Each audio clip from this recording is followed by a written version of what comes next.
कुवेतमा 75 KD तलब 2017 देखि आजसम्म किन? कुवेतमा न्यूनतम तलब बढ्नु पर्ने समय आयो कि आएन? 75 केटीमा कसरी चल्छ कामदारको जीवन? के अहिलेको समय 2026मा पनि 75 केडी तलब पर्याप्त छ त?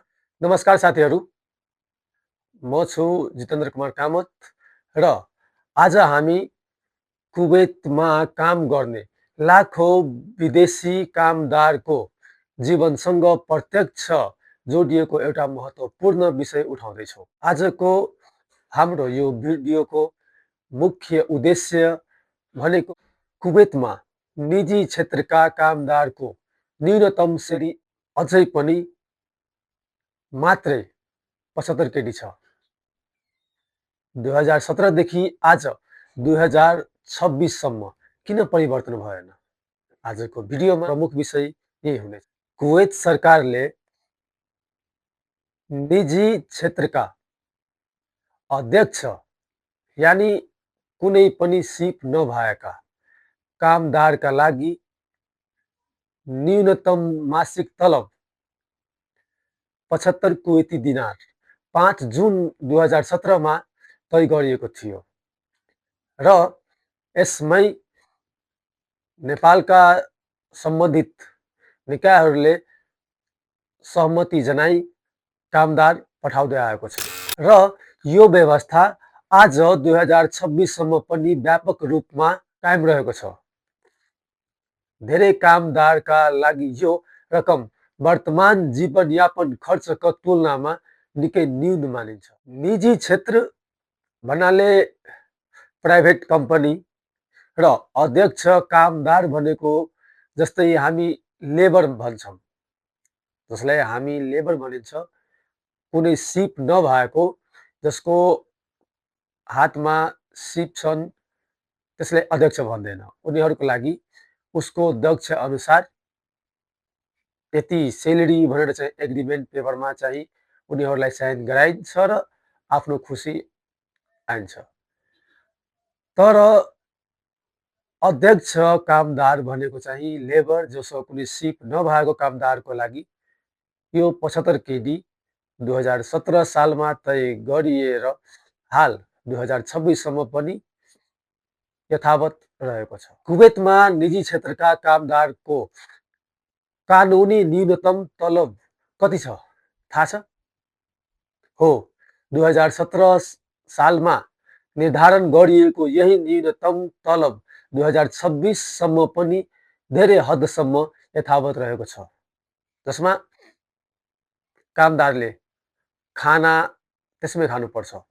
जुन हाम्रो न्यूनतम सेलेरी 75 दिनार अध्यक्ष कामदारको लागि जुन तय गरिएको छ त्यही सेलेरीबाट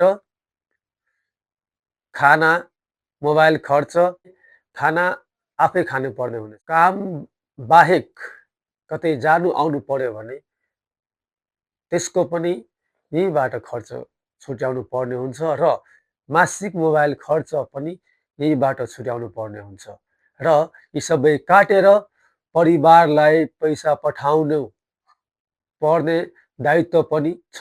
यी सबै पुरा गर्न अत्यन्तै कठिन रकम हो। आजको महँगीमा 75 केडीले सम्मानजनक जीवनयापन स्वाभाविक छ कि छैन भन्ने प्रश्न स्वाभाविक रूपमा उठ्छ। साथीहरू, हाम्रो लाखौं नेपाली दाजुभाइ तथा दिदीबहिनीहरू यो खाडीमा श्रमिकका रूपमा यति धेरै मेहनत गर्दा पनि कानुनी न्यूनतम तलब 75 केडी मात्रै सीमित छ भने यो विषय निकै गम्भीर र पुनर्विचारका लागि आवश्यक देखिन्छ। साथीहरू, हामी परदेशिनु हाम्रो रहर हैन। हामी भोलिका केही सपना देखेर र परिवारजनका लागि, भोलिको भविष्यको लागि हामी जुन सपना देखेर आउँछौँ त्यो सपनाको टार्नको लागि हामी रहरले हामी आएको होइन। हामीले यो खाडीको चढको घाम दिन-रात नभनी यति मेहनत गर्दा पनि 2017 सालदेखि हाल 2026 सम्म पनि यदि सेलेरी यथावतै छ भने, कानुनी रूपमा जुन सेलेरी तोकिएको छ र हालसम्म यथावतै छ भने बडो गम्भीरको विषय। सम्बन्धित निकायले यसमा ध्यान दिनुपर्छ कि पर्दैन?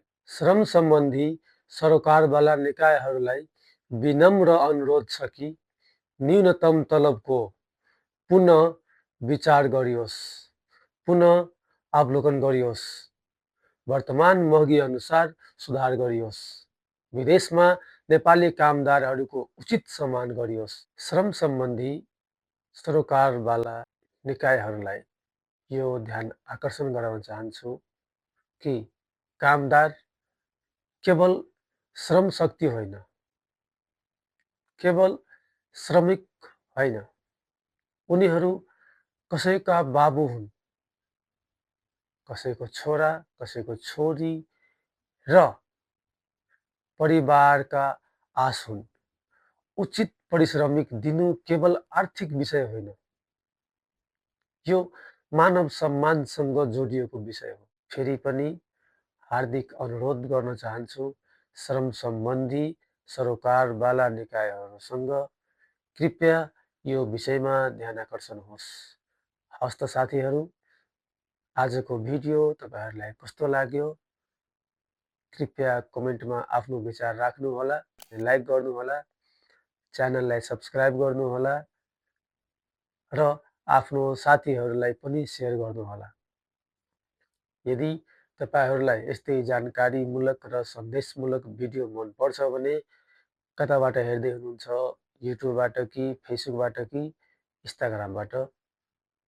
जहाँबाट हेर्दै हुनुहुन्छ भने कृपया हामीलाई तपाईहरूको एउटा लाइक र सब्स्क्राइबले गर्दा हामीलाई भिडियो बनाउन प्रोत्साहित हुन्छ र हामीलाई तपाईहरूको सहयोग र मायाको आवश्यक छ। हस्त, धन्यवाद। जय नेपाल।